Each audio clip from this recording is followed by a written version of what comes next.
31.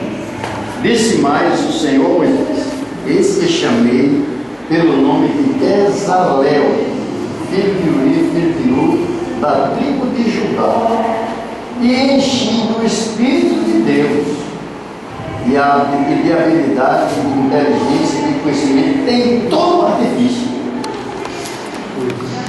Esse camarada era completo. Era completo. Para elaborar desenhos, trabalhar em ouro, prata, bronze, para lapidação de pedras e engasto, com parentalho de madeira, marceneiro, para toda sorte de lavradores ou lavores. Esse que ele dei por companheiro a Oliabe, filho de Aizameque, da tribo de Dan, e dei habilidade a todos os homens hábeis para que façam tudo o que eu tenho ordenado: tenda da congregação, arca do testemunho, propiciatório que está em cima dela, e todos os pertences da tenda, a mesa com seus utensílios, o candelabro de ouro com seus utensílios, o altar de incenso. Tem habilidade, o cara nunca fez isso na vida, Deus deu habilidade. Então, já que eu não tive essa habilidade lá atrás, eu quero ver se agora na minha velhice, basta dizer a vocês que eu já tenho quase 50% de toda a ferramenta que eu preciso para trabalhar com bastante. Agora, minha mulher nunca estudou música em canto nenhum da piano. Não toca, não é uma arranjadora, porque ela não pratica. Se ela praticasse, meu neto dela, que está lá em Petrolina, estava fazendo arranjo, sendo contratado pela Associação Pernambucana, a PEC, de lá de Caruaru, para fazer todas as mídias, todos os arranjos de música, orquestração. Nunca estudou música em tanto mundo. É incrível. Agora, por que eu olho para isso aí? Eu sou berrapado. Eu tenho outro dom para você, que é fazer isso que você está fazendo. Eu não tenho dom de fazer isso aí, não. De quê? De falar, fazer o que você faz aqui na sala. Se eu vou falar alguma coisa, eu me gasto e não sai. Aí esse é meu dom. Eu fui fazer uma sustentação oral e distribuía a peça no tribunal. Aí um desembargador perguntou para mim: o senhor é escritor? Sério? O senhor desenvolveu isso como? Isso aqui na minha igreja. Olha. Eu tenho um amigo meu que já é formado em matemática, destacado em engenharia. Aí foi para a área de educação. Ele se aposentou dando aula particular, mano a mano, né? Mas porque numa sala de aula, o conhecimento dele eu não conseguia passar. Pois é verdade. Não consegui passar por tempo aí. Eu conheço um advogado hoje que ele é muleto de meio mundo de gente. Mas quando chega numa sala de audiência, advogado, quando chega numa sala de audiência, ele tem que estar disposto a derrubar a mesa, virar a mesa, pintar a miséria, brigar com o juiz, brigar com o promotor. É por isso que a minha pressão é alta. Porque quando chega na hora, o cara quer passar os pés pela mão, eu tomo e pau. Já fui ameaçado de ser preso, já. Pode fazer o que o senhor quiser. Agora, passar por cima da lei, o senhor não vai passar. O senhor que tem que guardar a lei, o senhor não é o dono da lei. Assim mesmo, mas vou no pau. Agora, meu amigo, foi fazer serviço com a mão. É um negócio sério. É por isso que eu quero. É um desafio para mim. Pode ser até que eu não chegue a ser, mas que eu vou fazer. Estou me capitalizando, que é para ficar, por exemplo, 6 meses sem fazer isso. Eu peguei um processo agora que, se eu ganhar esse processo, eu vou passar 1 ano sem precisar trabalhar. E o melhor de tudo é que eu vou ganhar o processo. Ali está, a olhos do direito, tenho certeza que Eu não vejo. Essa mesa que eu mandei fazer.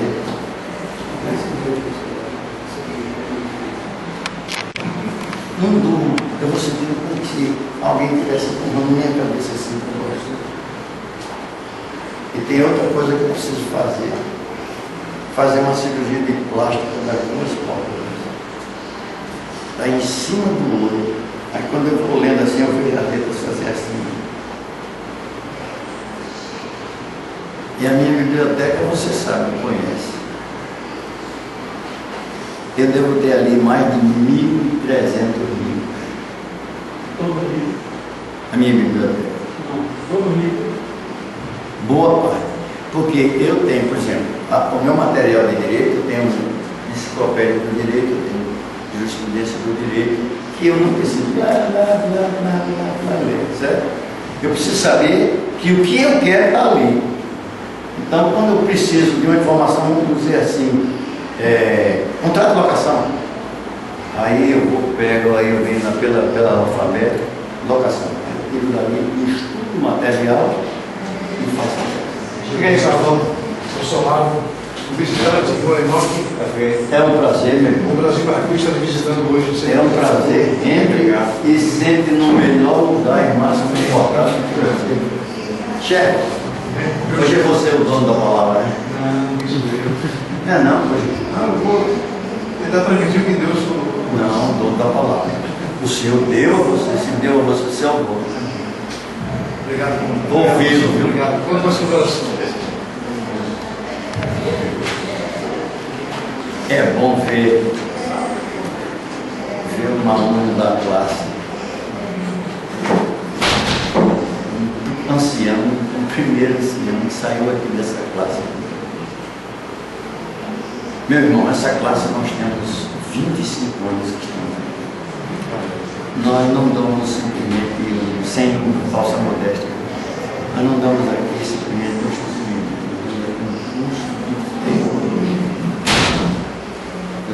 teologia sistemática, aplicada. E eu tenho que aproveitar a oportunidade porque o tempo é Bom bom dia. Bom dia, Sara. Bom dia.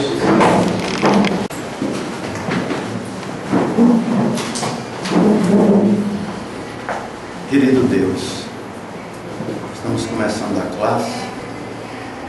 Nossos alunos, como teu servo, precisam do teu Espírito Santo. Agora, Senhor, para que possamos compreender a tua palavra.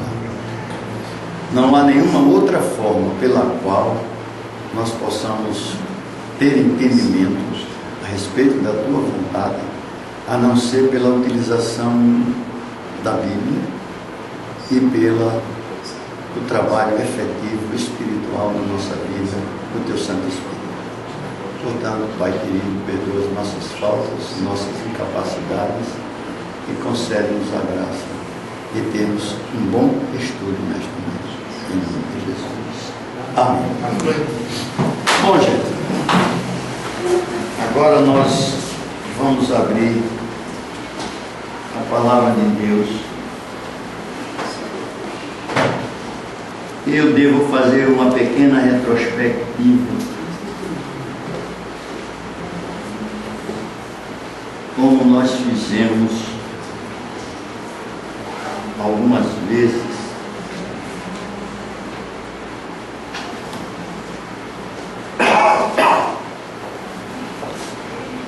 Qualquer administrador chamado, conhecido no mundo,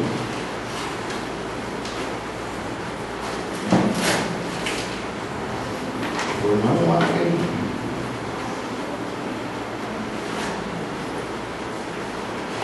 Acredito.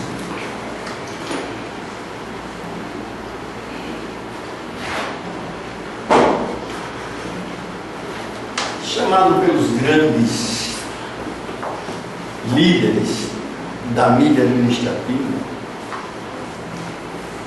principalmente chamado de céu.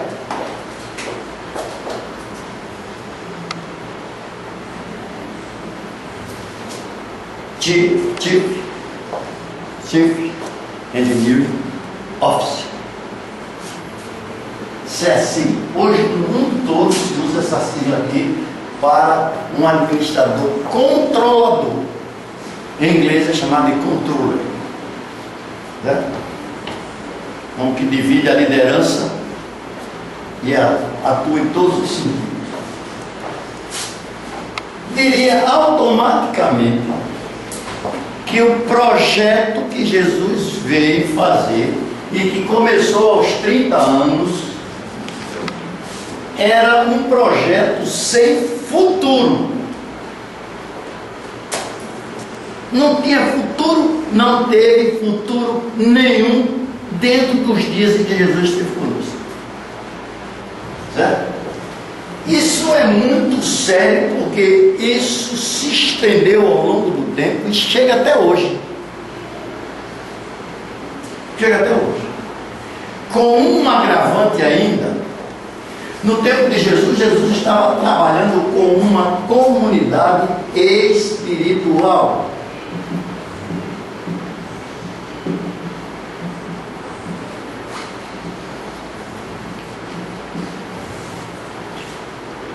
Quando a mulher serofenícia foi lá, Senhor, olha, meu filho, etc, coisa e tal, está doente. Aí Jesus disse para ela, eu não vim, eu vim exclusivamente pelas ovelhas perdidas de Israel. Então, a chefia, uma engenharia corporativa de oficiais, que é mais ou menos a tradução do inglês, certo?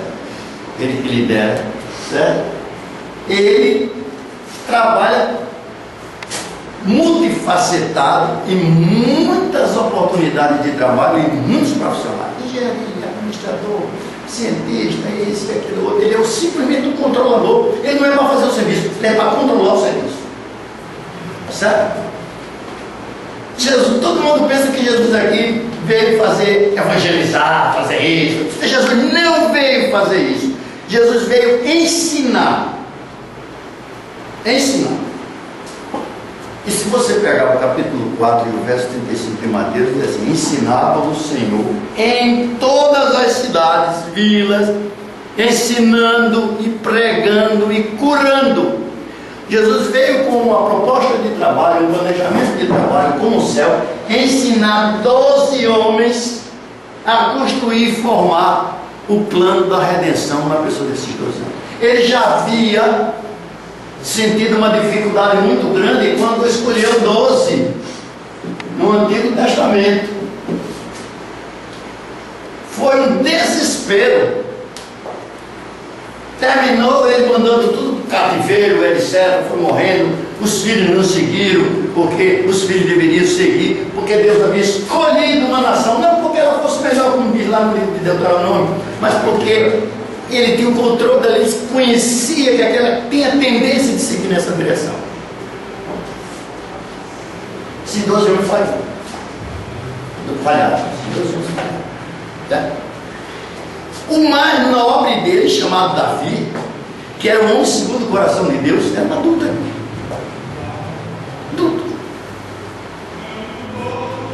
Falhou. Mas Deus havia feito uma promessa a Abraão, que também falhou. Certo? Ele simplesmente escolhe agora 12 homens para ensinar já que a igreja nação falhou, ele agora queria escolher 12 homens, o mais rude possível, sem nenhum vício. A coisa melhor, eu mesmo como administrador de muitas empresas multinacionais por onde eu passei, a primeira coisa que eu, quando fazia uma entrevista, tinha 2 aspectos para fazer uma entrevista com o candidato. Primeiro, eu queria saber o currículo dele. Eu sou bom nisso, sou bom naquilo, sou bom naquilo outro. Não.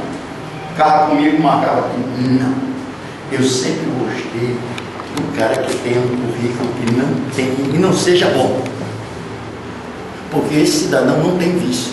E eu vou prepará-lo do meu jeito.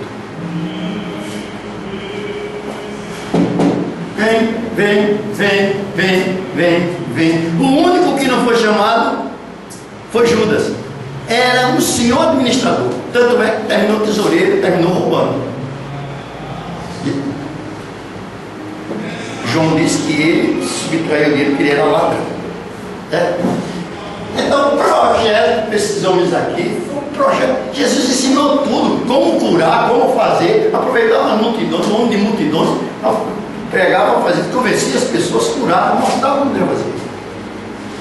E Jesus tinha dito: olha, vocês vão fazer coisas muito maiores do que eu faço, porque eu vou para o Pai. A finalidade de Jesus será preparar esses homens para dar continuação na obra do Evangelho, a obra dele. E ele ainda disse assim: olha, e por todo mundo pregar o Evangelho, a toda ensinando e batizando o nome do Pai. E eu estarei convosco todos os dias. Quer dizer, além do preparo, ele prometeu que estaria com eles. Até agora foi história. Peraí, deixa eu fechar meu raciocínio, não me atrapalhe. Hoje eu não quero matar meu assunto. Porque se você fala um negócio aí, eu vou descambrar e aí eu não vou ter que voltar aqui. Mas eu vou querer ouvir. Então esse projeto aqui era um projeto praticamente falido. E Jesus sabia disso? Sabia, ele era onisciente. Mas ele precisava desse povo para mostrar que a nossa incapacidade é uma incapacidade tida pela orientação que nós tivemos de família e pela natureza pecaminosa da qual nós somos possuídos. Por conta disso, Jesus passou 3 anos ensinando esse povo. Qual foi o resultado?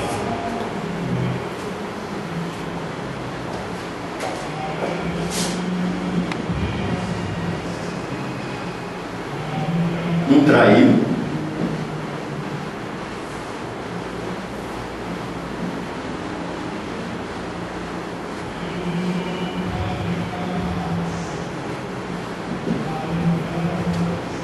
um mendigo,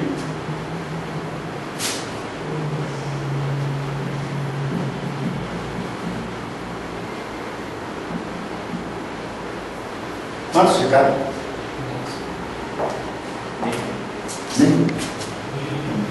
Isso significa aqui que não existia de maneira alguma sucesso para o trabalho de Jesus a olhos humanos. Por conta disso daqui, dessa lição tremenda, qual foi a finalidade da vida de Jesus essa primeira vez?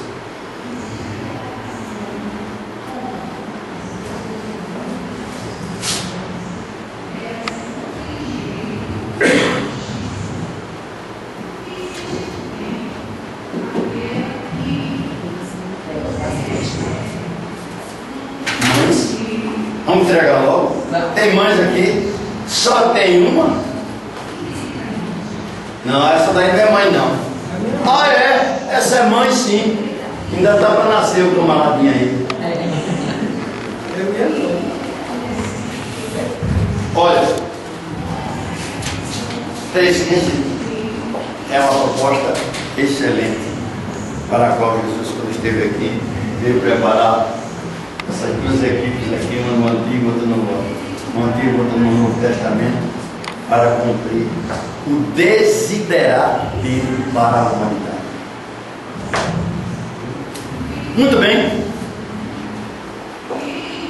Na última ceia, capítulo 13 de João, você encontra Jesus sentado, fazendo a transição da Páscoa para a Santa Ceia. Agora ninguém precisava mais comer o sanduíchezinho, o sanduguinha que está lá no capítulo 12 de Êxodo, né? que eu falei na semana passada, estou dando aqui uma pincelada, porque pelo menos tem 2 pessoas novas. 1, 2 e 3. Aí o sandubinha era pão sem fermento,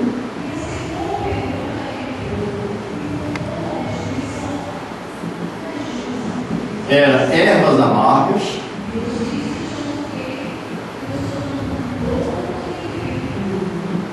ervas e o cordeiro. Cordeiro de 1 ano. Juntando os 3, sanduíche. Alimentação fast food. Por quê? Porque o povo tem que comer rápido e sair. Porque aquele dia era o dia da Páscoa, o dia que o anjo ia passar por cima. A palavra Páscoa, para nós, não tem muito significado. Mas se você pensar no hebraico, a palavra Páscoa significa, sabe o que é Passover? Passar por cima. Aquele dia o anjo ia ver. Aquele dia o anjo ia ver o sangue nos umbrais das portas. Só botava o sangue do cordeiro nas vergas da porta, aquele que tinha fé. E, evidentemente, temos agora, Jesus agora, aqui, no capítulo 13, ele diz assim: olha, essa é a minha última Páscoa para vocês. Eu vou comer a Páscoa com vocês. Então Jesus comeu naquele dia, lá naquele cenáculo, ele comeu pão sem fermento, com carne do cordeiro assada, com ervas amargas. Que ervas amargas?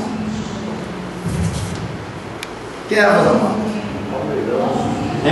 Almeirão, chicória, alface, salsa, rúcula. Boa! Então esses eram elementos materiais. E agora Jesus come.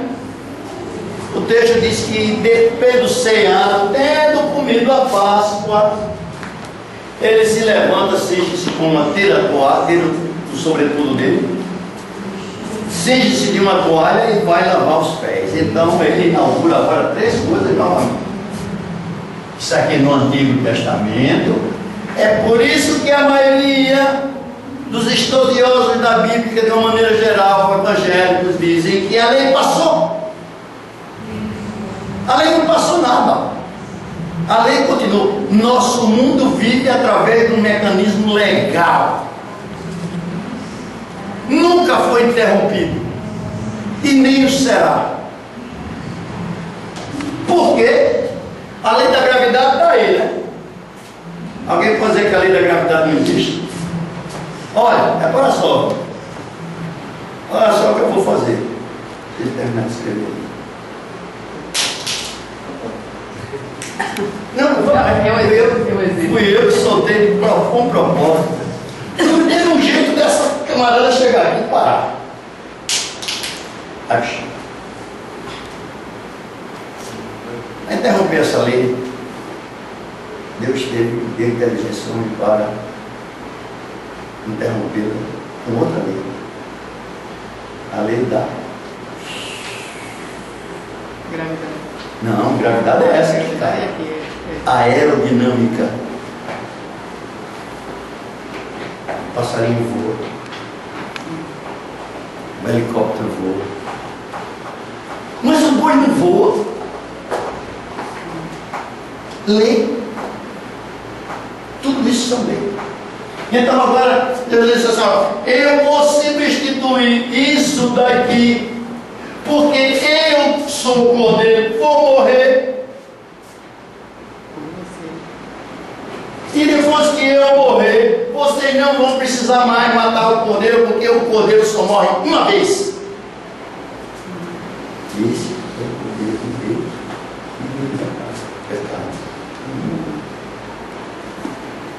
Esse é o Cordeiro de Deus que tira o pecado do mundo. Muito bem. E Deus agora institui mais 3. O 2 e o 3. Certo? Ele instituiu o lava-pés. Ele instituiu, permaneceu o pão sem fermento e incorporou a esse novo sistema de substituição à Páscoa. Ele incorporou o vinho da uva, também sem fermento.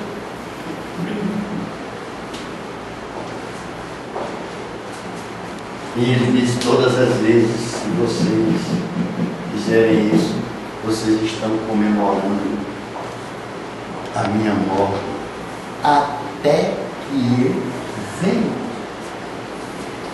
Guardaram a informação do céu? O que é que o chefe estava fazendo? Ensinando o povo a como proceder. Isso aqui é um processo. Tem começo, meio e fim.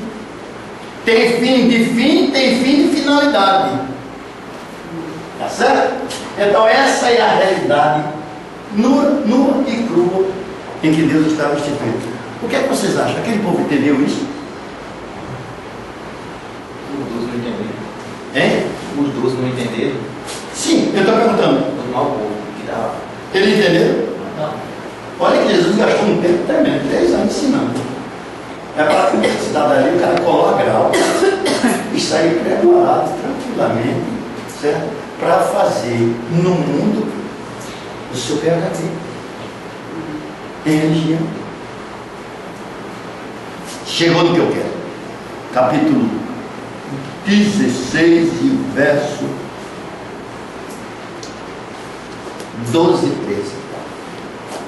Está sem Bíblia? Estou sem Bíblia.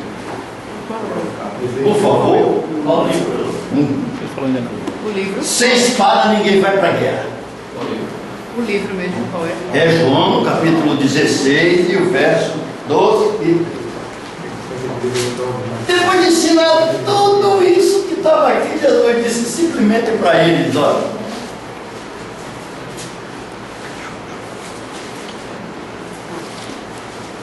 tem ainda muita coisa que vos dizer, mas tenho muita coisa a vos dizer, mas vós não o podeis suportar.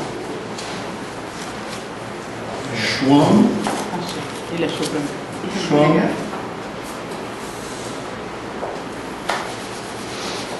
eu tenho apenas aqui, todo sábado, 40 minutos. Para botar minhoca na cabeça de vocês, para ver se vocês vão chegar em casa. Não acredite no que eu estou dizendo, acompanhe pela Bíblia e veja se eu estou falando alguma mentira.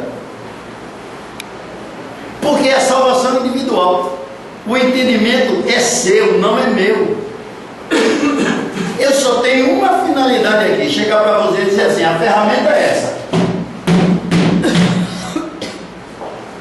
O diálogo que você vai ter é com o seu Salvador. Como Cristo não pôde completar com o céu, ele simplesmente foi buscar um outro céu. Você está entendendo?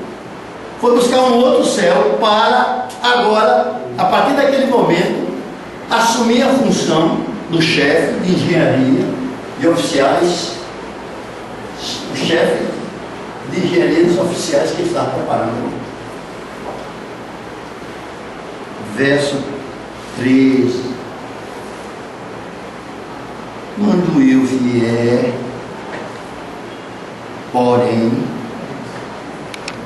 o Espírito da verdade. Quando vier, porém, o Espírito da verdade, ele vos guiará em toda a verdade. Quer dizer, Jesus precisava me ensinar. Eu tenho que descobrir, através do Espírito Santo, qual é toda a verdade de Deus para mim. Não é qualquer pessoa que sobe aqui no púlpito ou de qualquer igreja que vai expressar toda a verdade, não. Você já, com a palavra de Deus na mão, você já pode saber se ele vai ou não vai. Como é que eram os bereanos, se lembram?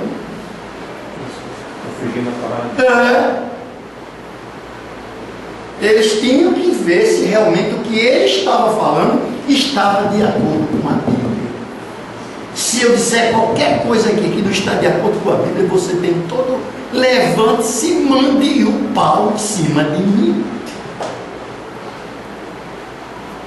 Você não está fazendo nenhum favor a eles e a mim. A vocês e a mim. Por conta disso, é que nós precisamos. Vem o nosso assunto de hoje.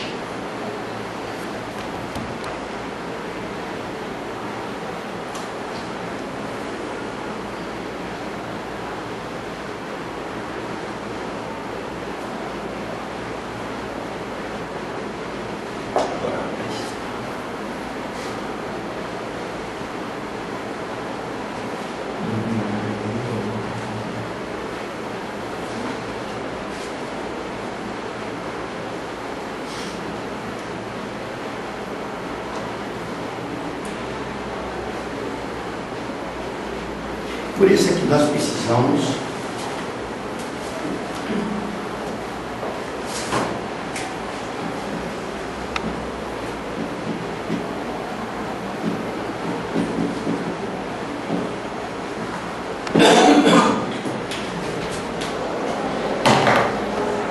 Apocalipse capítulo 12 e o verso 17.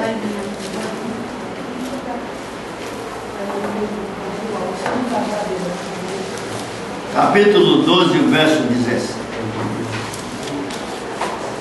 No livro do Apocalipse, fala de duas bestas, certo? E de um dragão. Duas bestas são dois monstros. E isso são símbolos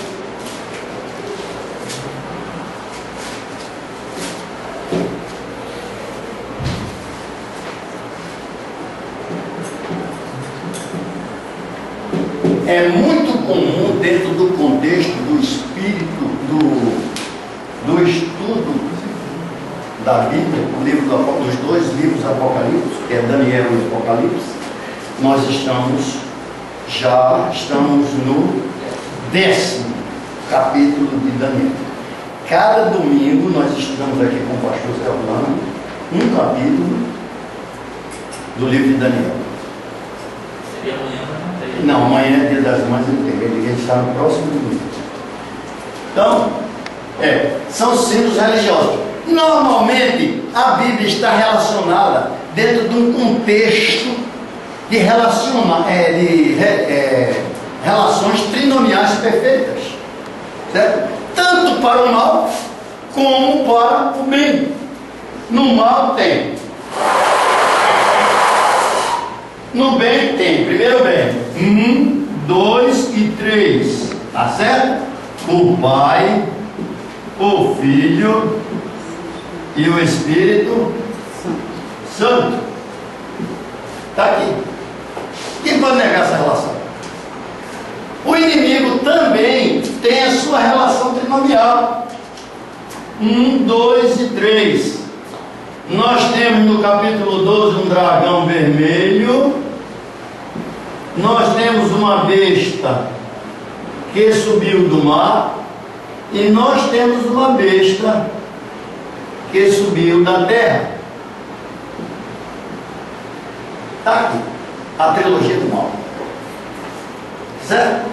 Os três. No capítulo 12, verso 17, diz que você e eu e todos aqueles que estudamos a Bíblia devemos ter consciência de que o dragão se irou contra a mulher. Capítulo 12, verso 1, para saber quem é a mulher. É a igreja. Mulher na Bíblia é Igreja. igreja. Aquela mulher que foi vista sentada numa besta assim, certo? Com um cálice na mão cheio de vinho, é um sistema religioso falso. Todo sistema religioso falso E usa a igreja, né? cria dentro do contexto da igreja uma atitude perseguitória, porque eles estavam levando instruções de quem? Do dragão. Veja agora, verso 17: irou-se o dragão contra a mulher e foi pelejar contra os pelejar com os restantes da sua descendência, os que guardam os mandamentos de Deus e têm o testemunho de Jesus. Isso pois.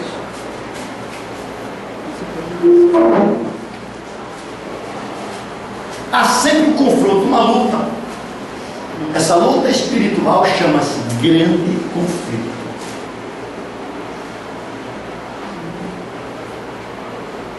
Eu fiquei impressionado com o pastor Zé Armando falou. Diz que uma pessoa possessa e cai e faz isso. Possessão não é só isso, não. Possessão, sabe o que? Quando o camarada é um viciado em drogas. Quando o sujeito é um viciado em álcool. Quando o sujeito é viciado em sexo.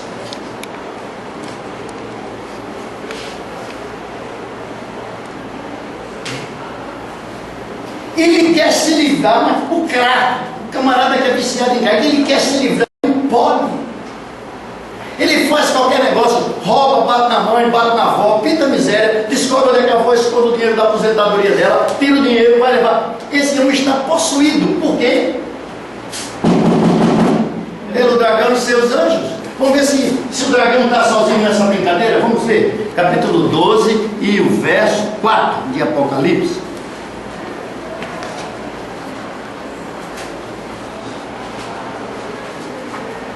A sua cauda, Arrastava a terça parte das estrelas do céu, as quais lançou para a terra, e o dragão se deteve em frente da mulher que estava para dar à luz, a fim de lhe devorar o filho quando nascesse. Muito bem. Então agora eu quero que você leia aí, por favor, verso 9. Quem é o dragão? E foi expulso o grande dragão, a antiga serpente, que se chama Diabo e Satanás, o sedutor de todo o mundo. Sim, foi atirado para a terra, e com ele os seus anjos. Então a terra, a nossa terra aqui, além da humanidade, agregada a ela, ainda tem mais 1/3 dos anjos do céu, que é uma desgraça, que você não vê, e que está influenciando você. A pessoa que não se controla, eu vou confessar para vocês que o inimigo já sabe, é uma maior luta na minha vida. Eu sou de uma família de assassinos, não profissionais, nada para fazer. Família Ferro, Sertão de Alagoas. É gatilho doce? Faz 54 anos, 55 esse ano. Meu sangue já foi. Se eu tivesse ficado na minha terra lá no Sertão de Alagoas, eu hoje não estaria aqui. Eu teria matado muita gente e já teria sido morto. Porque quem mata pede para morrer. Tem sempre um vingador pelo meio do caminho.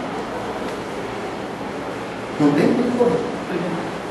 E eu tenho um pavio desse tamanho. Ele está até um pouquinho crescido agora.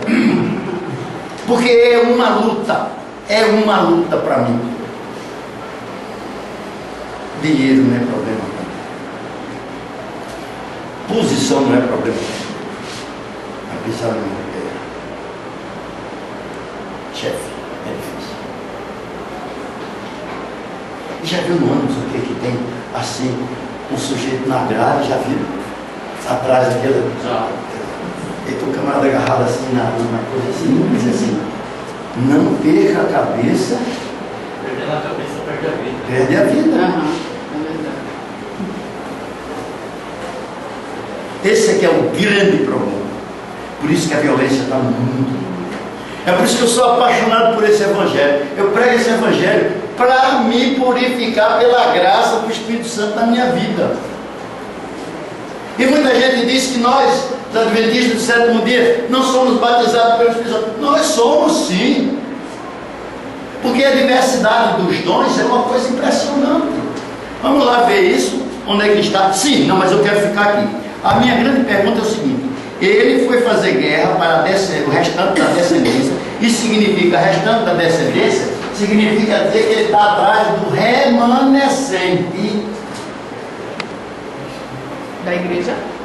que são aqueles que têm o testemunho de Jesus e guardam os mandamentos. Em algum lugar, na sua igreja, se você não for da igreja adventista, e aqui mesmo, Satanás está procurando esses que está a igreja aí, essa igreja tem 1.200, 1.300 membros, mas aqui dentro desses 1.200, 1.300 você vai salvar o remanescente. Tem muito infiltrado, né? Desse. Tem muita gente, principalmente os evangélicos, quando vem para cá, ele vem com os vícios da igreja dele, mas quando ele começa a tomar conhecimento da Bíblia e vê a diferença, aos poucos a gente vai sentindo a mudança. Esse moço que entrou aqui agora era pastor Batista. Pastor Batista, hoje é o nosso primeiro ancião aqui. Saiu dessa classe, veio da Novo Tempo de Betinho para essa classe. Aí, prega hoje, aí. Então, minha gente, Satanás está preocupado exatamente com o remanescente. Remanescente não é aquele que sai, remanescente é aquele que fica. Se você sair daqui, você vai para onde? Um adventista do sétimo dia, eu sempre dizia, o adventista do sétimo dia, quando sai da igreja, ele não vai para igreja nenhuma. Mas vai. Mas vai. Sabe por quê? Porque não tinha paz. Se você lê permanentemente, constantemente a palavra de Deus e está se alimentando dela, se você apostatar dela, você não vai para canto nenhum, porque sabe que em canto nenhum você vai encontrar isso. Nem o testemunho de Jesus, nem a palavra do mandamento. E agora eu pergunto a você: o que é ter o testemunho de Jesus? Andar com Jesus. Capítulo 14 de Apocalipse, e no verso 12. Como pastor. Capítulo 14 de Apocalipse, e o verso 12. Perseverança de A reloginho crente esse. Pode crer. Perseverança de santos. 3 coisas você vai encontrar aí. 3 coisinhas. Perseverança de fé. Primeiro, segundo e terceiro. O original grego Paciência. pode ser traduzido por 2 palavras: paciência e perseverança. De quem? Dos santos. Dos santos. Quem é santo? Não é imagem de escultura. Não é uma imagem de escultura. Né? Santo aqui é você, sou eu, todos nós. Então os santos têm. Se você inverter a ordem, como está escrito na Bíblia, você vai dizer o seguinte assim: os santos que são pacientes e perseverantes. Paciência é mansidão. É não aceitar provocação, não responder provocação. E perseverança é aquilo que você sabe, você se firma cada vez mais. E até o fim. Certo? Muito bem. Segundo, guardam Os mandamentos.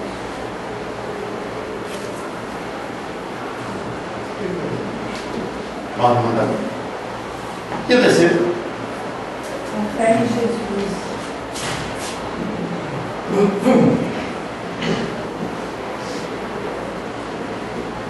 Eu posso usar as 2 preposições. como eu. Não estou fazendo nenhuma agressão ao texto. Quando eu digo fé de Jesus, eu estou falando não é a fé de Jesus como Deus, não, porque ele como Deus, ele não tem fé, ele é a fé. A fé é uma pessoa.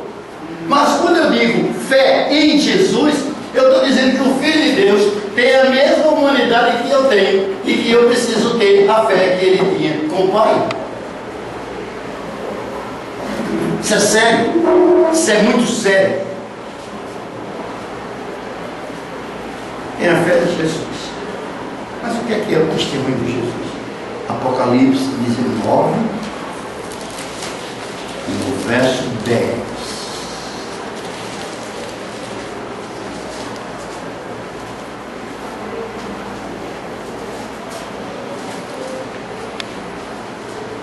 Depois que João vê no começo do capítulo o júbilo no céu, certo? Depois que você analisa ali o julgamento da grande meretriz, capítulo 19 de Apocalipse, depois que você vê que os santos serão vestidos de linho finíssimo e resplandecente, o linho finíssimo são a justiça dos santos. No verso 9 do capítulo 19, você é convidado para as ceias das bodas do Cordeiro.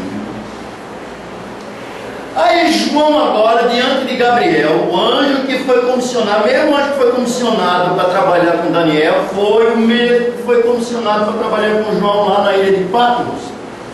Aí João vai lá e se prostra diante do anjo. E o anjo diz assim: ei, levante-se aí, camarada. Levante-se daí. Não faça isso. Eu sou teu conservo e dos teus irmãos. Eu sou criatura. Adora a Deus.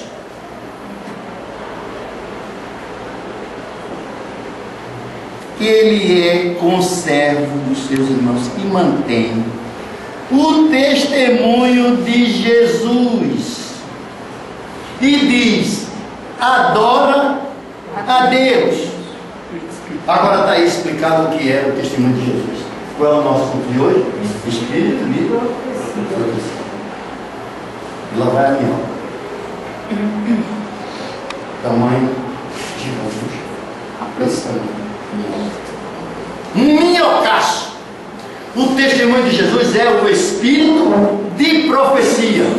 Qualquer igreja que se reserva o direito de ser igreja e está fazendo a obra do Senhor tem que ter um espírito de profecia.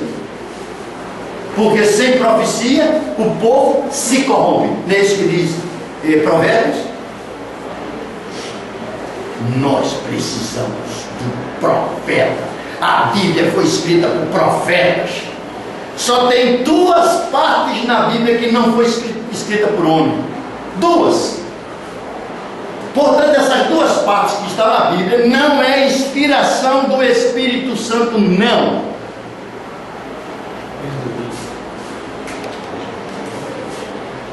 Foi o que Moisés fez. Lavou duas tábuas. Tá certo? E Deus escreveu nas tábuas. A Bíblia diz que com o dedo dele, ele escreveu as 10 palavras. Que nós conhecemos como Santa Lei de Deus.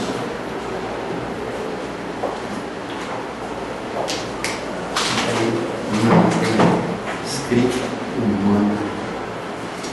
Ele não confiou aos seres humanos, nem a Moisés que assistia lá no monte da presença dele. Ele deu autorização para eles escrever a lei de Deus. Prepara a pedra. Escreveu com Deus. Isso significa dizer que para mudar essa lei aqui é preciso que seja no mínimo igual a Deus. Tenha a mesma competência territorial, esteja sujeito ao mesmo povo. Não pode mudar.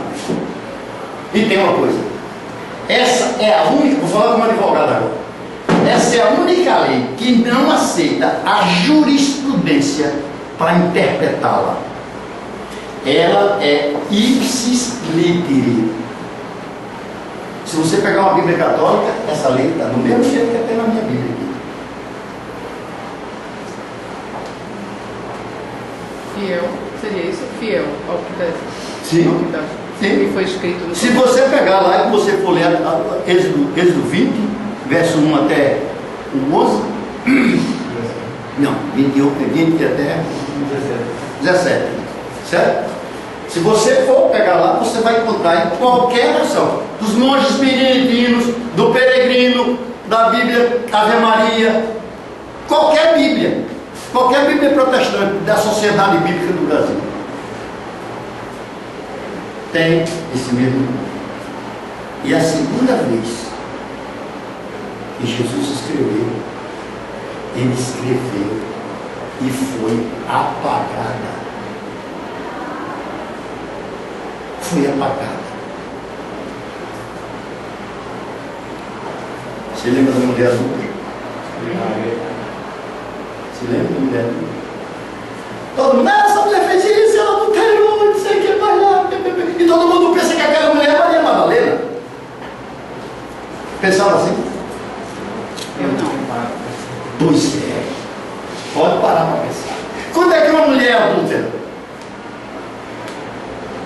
Quando ela trai o marido, Então, aquela ali tinha marido. Maria Madalena não tinha marido. Maria Madalena era prostituta. Aquela mulher, a pessoa foi lá, pegou a mulher, se alterou com ela, pintou miséria com ela, depois ele mesmo chamou gente para ver, olha, vamos pegar o mestre agora. Trouxeram a mulher, se pegou a mulher lá, e agora? A lei de Moisés disse que a gente, ó. Jesus deve ter uma olhada tão harmônica para eles assim, certo? Aí, você sabe o que foi que ele escreveu ali no chão? Os pecados daquele povo. Ele estava descrevendo o pecado de cada uma daquelas pessoas. Era o único que podia fazer isso. Porque ele chegou a dizer, em alta voz para todo mundo, quem me convence de pecado? Eu só posso acusar alguém de pecado se eu tiver sou puro, né? totalmente purificado. Até lá, eu simplesmente posso julgar meus irmãos pelo que ele faz e que é demonstrável. Me diga uma coisa, quem é que pode acusar uma mulher de adultério? Só tem duas maneiras de a pessoa ser acusada de adultério, pelo menos em direito. A primeira é ela confessar. Essa é. Não, eu realmente fiz isso, etc. Pode até não prejudicar a pessoa. Ele diz, eu adulterei, mas não preciso dizer quem foi com quem eu adulterei. Mas ela está confessando. E a segunda, gravidez. Nenhuma oportunidade de você para abandonar. Jesus está escrevendo ali. Você faz isso, você é adulto, você fez aquilo, você fez aquilo. Aí cada um que olhava estava escrito no chão. Pois é. E quem podia acusar? Porque ele foi quem dera a lei. Simplesmente fez uma pergunta: cadê Deus acusando o menino? Todos são iguais. Eu também não tenho problema. Vai e não pegue. Quer dizer que a diferença é que o que está na lei que Moisés preparou não foi escrito por Moisés. É isso? Não, ele preparou duas tábuas. Sim. O Aí, Senhor mesmo, o Deus dele, escreveu a lei. mas não é para a gente julgar as pessoas por aquilo. É isso? Você vai ser julgado por essa lei. Eu fiz. Vamos lá. Tiago, capítulo 2. Tiago 2. É só botar umas páginas atrás. Tiago 2.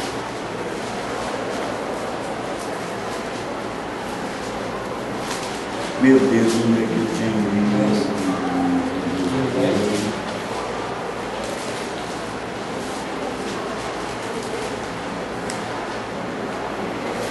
12.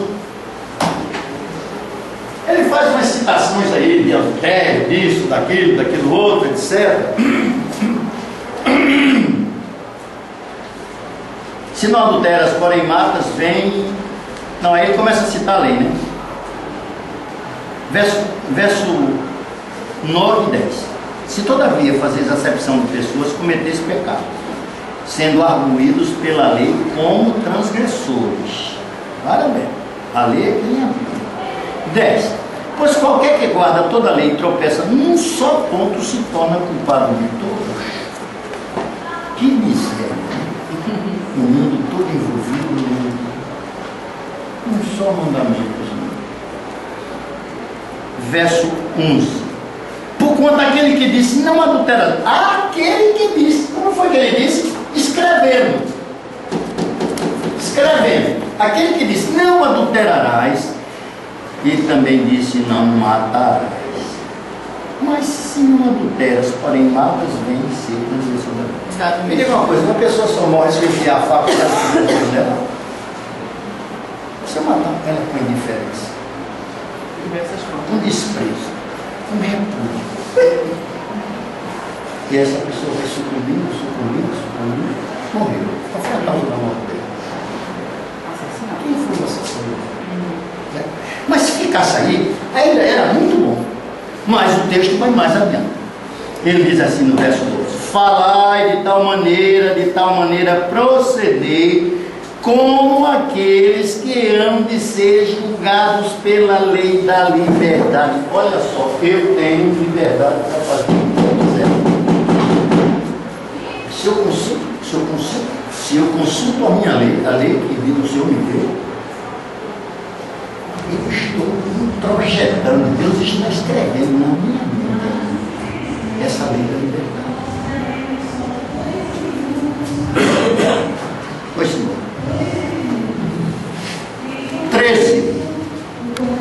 Porque o juízo é sem misericórdia. Você está dentro do contexto em que Deus está dando a oportunidade de arrependimento para você.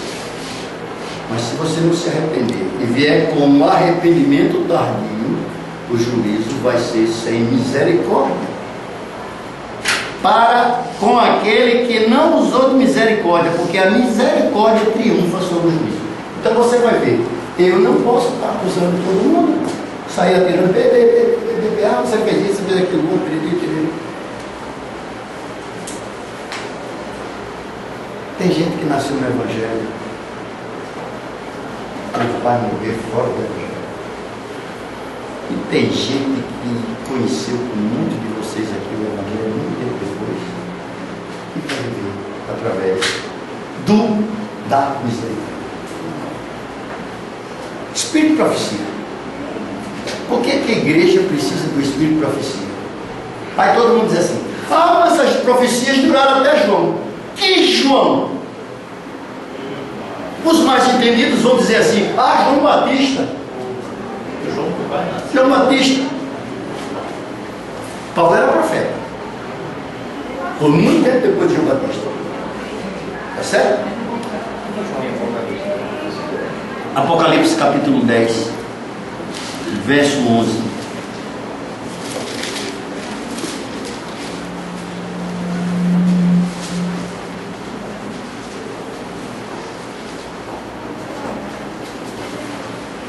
Será que a Bíblia errou?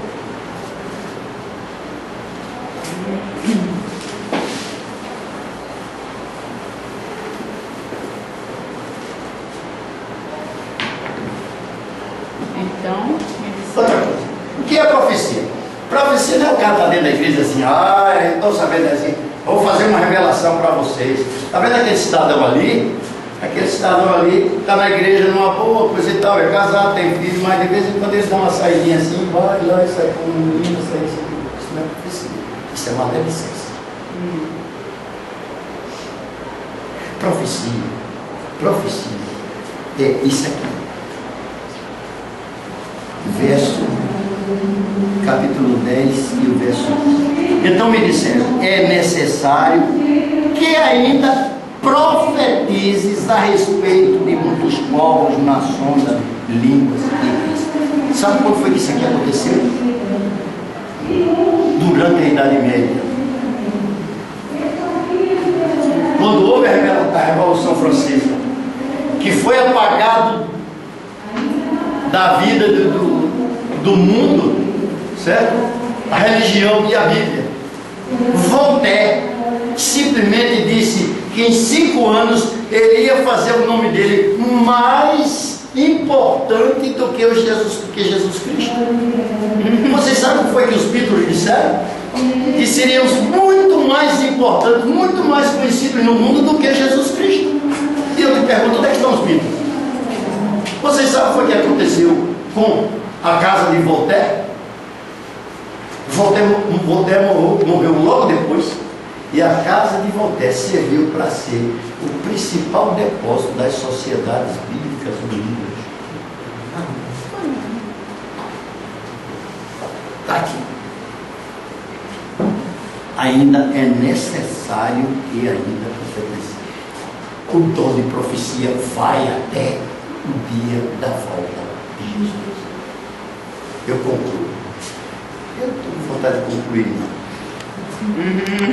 Para deixar para o próximo sábado um gostinho de quero. Agora, uma pergunta com relação à profecia. Sim. Elas não são só de cunho social e coletivo, não. Elas também podem ser ditas para pessoas especificamente sobre a vida dela, alguma coisa muito Não, séria. nada Não. disso.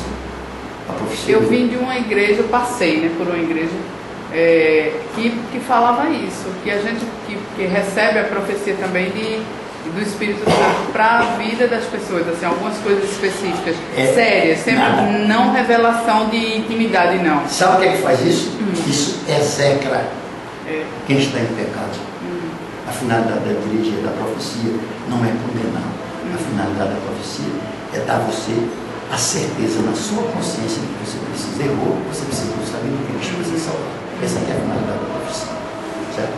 E outra coisa, a finalidade da profecia, Apocalipse capítulo 1 e o verso 1. O que eu acho interessante é que todo mundo diz, rapaz, Apocalipse é um livro fechado, um livro hecatômbico, não é? É um livro esotérico. Nada disso, nada, absolutamente nada. É o livro mais fácil da Bíblia, é o livro do Apocalipse. Olha o que é que diz o verso 1. Primeira palavra Apocalipse, que vem do grego chamado Apocalipsus, que significa revelação. Tirou o véu. Tirou o véu, está descoberto. O que Deus revelou é para nós, o nosso filho, que ele não revelou, foi com ele. Ele não revelou, tudo que revelar, não está na hora de revelar. Está certo? E diz aqui, que ele deu para mostrar aos seus servos as coisas que em breve iam acontecer. Essa é a finalidade da profecia. Revelar aquilo que está na nossa frente. Porque se eu não souber o que está na nossa frente, é um marco. Se eu não souber, eu vou me perder. Eu não vou conhecer a vontade revelada de Deus. Aí veja o caminho que faz a profecia. Ela foi enviada através do seu anjo e notificou ao seu servo João. O verso 2 diz que atestou a palavra de Deus e o testemunho de Jesus. O testemunho de Jesus é o quê? O Espírito e profecia. Está claro. Não tem coisa mais clara que essa. Mais claro do que isso, só duas disso. Parei aqui, mas eu quero só mostrar a vocês uma coisa.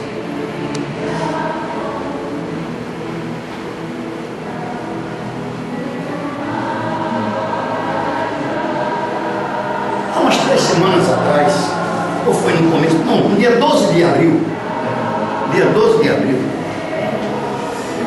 o Papa Francisco disse o seguinte, repara bem,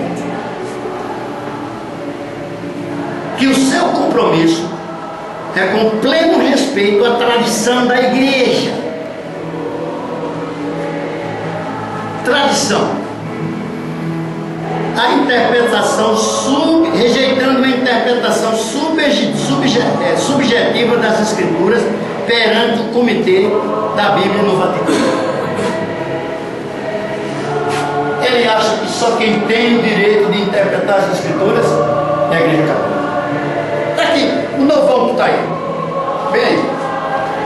E isso ele estava defendendo na sua condição de jesuíta, fazendo referência à encíclica Dei Verbo, que significa a palavra de Deus, no latim. E ele disse mais o seguinte: há uma verdade indissolúvel entre as Escrituras e a tradição, que são conjuntas e se comunicam entre elas, formando de certa maneira uma única coisa. Bíblia.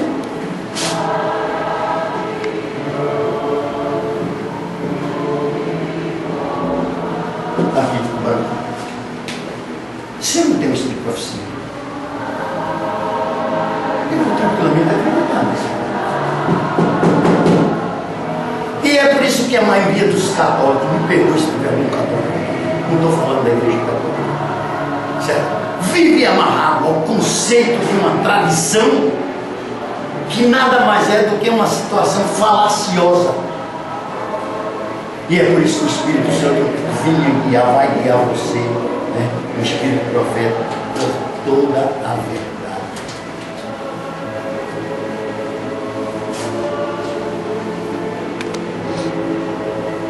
Segundo Timóteo, capítulo 2, verso 1 a 5.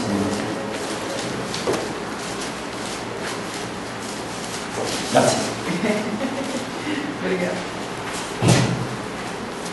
Segundo Timóteo 2, de 1 até o 5. Esse é um texto duro. Olha, pense em um textinho duro esse daqui. Não, 2 Tessalonicenses, perdão. 2 Tessalonicenses, capítulo 2, verso 1 a 5. Vai terminar o culto da escola sabatina. 2 Tessalonicenses 2, 1. Irmãos, no que diz respeito à vida do nosso Senhor Jesus Cristo e a nossa reunião com Ele, nós vos exortamos a que não vos demovais da vossa mente com facilidade, nem vos perturbeis, quer por espírito, quer por palavra, quer por epístola, como se procedesse de nós, supondo que tenha chegado o dia do Senhor, o dia da volta de Jesus. Ninguém de nenhum modo vos engane, porque isto não acontecerá sem que primeiro venha a apostasia e seja revelado o homem da iniquidade e o filho da perdição. Esse texto é sério. Você não pode mudar aquilo que Deus determinou. É a Bíblia e a Bíblia só. Deus não deu o direito de ninguém interpretar sua palavra. É o Espírito Santo que me convence da justiça, do juízo e do pecado. 3 coisas novamente. E para completar aqui, para a gente terminar aqui, já está aqui no salmo. O qual se opõe, esse filho da perdição, se opõe e se levanta contra tudo que se chama Deus, e é objeto de culto, a ponto de sentar-se no santuário de Deus, ostentando-se como se fosse ele próprio. Se eu não tivesse sido profecia, eu ia sair dessa. Está aqui. Paulo fazendo uma profecia para hoje. O homem está chegando aí dizendo tranquilamente: olha, a sagrada tradição transmite a palavra de Deus, Dei Verbo, plenamente, a tradição, a sagrada tradição, onde a igreja subtrai todas as coisas reveladas, não só nas escrituras sagradas, como devem ser veneradas e aceitas. A tradição, está valendo aí a tradição. É aí que está a mudança do sábado para o domingo. É aí que está a mudança, né? O entendimento errado do Estado, do homem, na morte.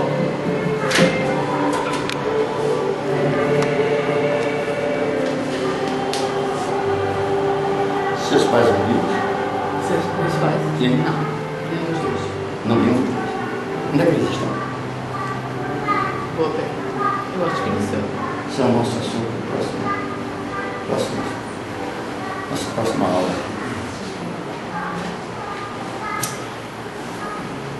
Muita gente, igreja católica bota a gente no purgatório, é uma sala de preparação para se purgar, depois para o céu, certo? Ou então para a glória. Se eu já pedi, cadê o evangelho? Eu fui secretário da sociedade bíblica, tipo pastor de tudo que eu termino na cabeça. Me mostra que quando o sujeito morre aqui, ele vai direto do céu.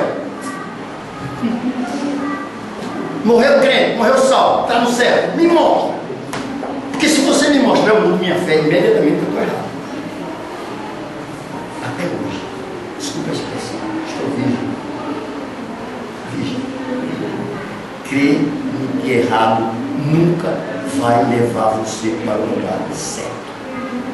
Eu não tenho compromisso com a igreja adventista. No dia que encontrar uma revelação diferente do que a igreja adventista pensa, meus 54 anos de igreja adventista foi pastor Cunha. Agora, desde jovem, desde 16 anos de idade, que eu conheço essa mensagem, e eu não consigo entender como é que as pessoas creem naquilo que é errado. É por isso que só os remanescentes vocês são lá. Muita gente que está lá fora está vindo para cá. E se você disser, e o contrário, é verdadeiro também. Tem muita gente que está aqui e sai. E se perguntar a Jesus Cristo, ele vai dizer, ele saiu porque não era um dos nossos. E a gente? Que Deus abençoe. Vamos agora nos preparar para a dúvida que vocês tiverem, eu respondo. Vamos ver.